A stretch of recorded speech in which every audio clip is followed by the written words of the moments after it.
लालसा है। कहो पुत्र, कौन सी लालसा है? गुरुदेव, हमारे मन में एक लालसा है। इस नदी को देखकर हमें इसके बारे में जानने की जिज्ञासा उत्पन्न हो रही है। क्या आप हमें इस नदी के बारे में विस्तार से बतलाएंगे? इसकी उत्पत्ति कहाँ से हुई है और इस नदी का क्या नाम है और इसका क्या उपयोग है? सविस्तार से बतलाने का कष्ट करेंगे गुरुदेव। हे राम, आप तो अंतर्यामी हैं, फिर एक साधारण पुरुष की भांति मुझसे पूछ रहे हैं। इस समय मेरा धर्म है कि मैं आपको इसकी उत्पत्ति बताऊं। हे राम, यह पवित्र नदी देव नदी गंगा है।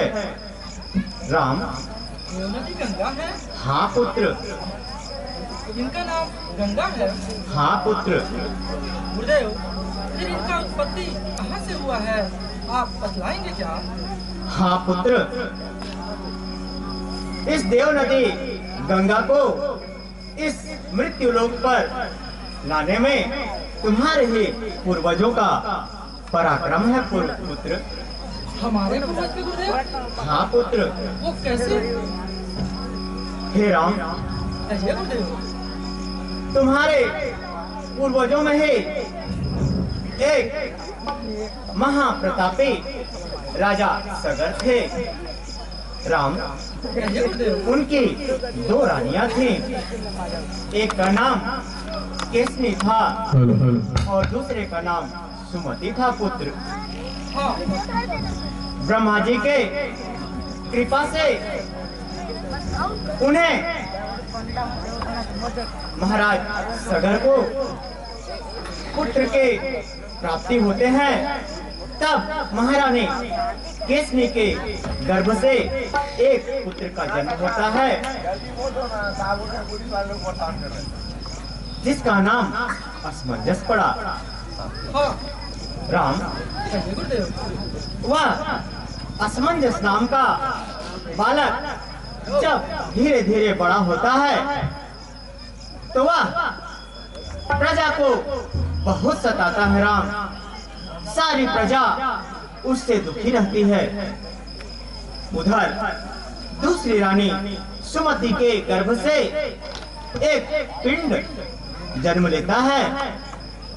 लोग उस पिंड को देखकर कौतूहल मानते हैं कि यह राजा सगर के घर में क्या जन्म ले लिया।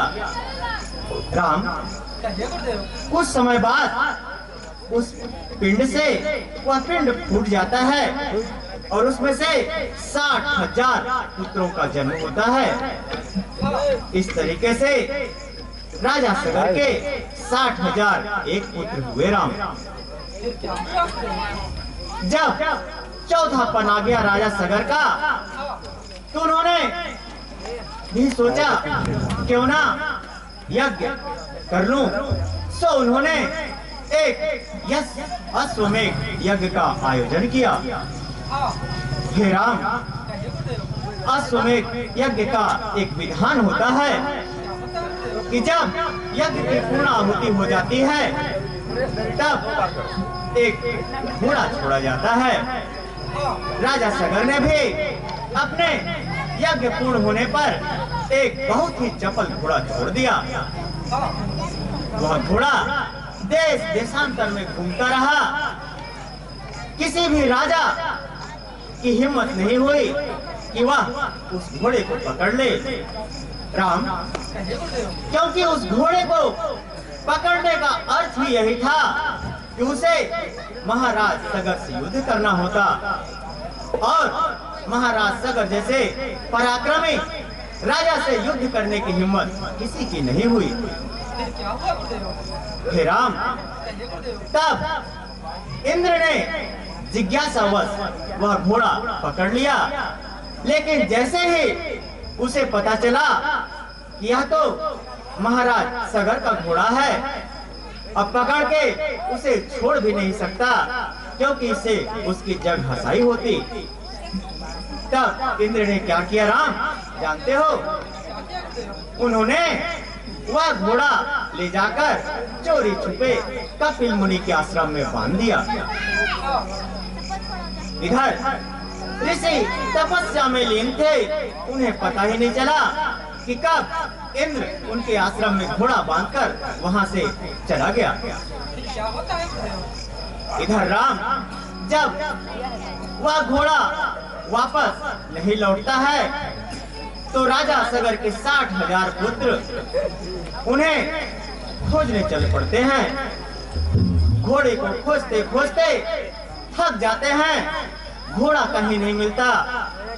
तब उन्हें बहुत क्रोध आता है कि आखिर ऐसा कौन प्रतापी राजा है जिसने घोड़ा पकड़ तो लिया लेकिन युद्ध के लिए सामने नहीं आ रहा है।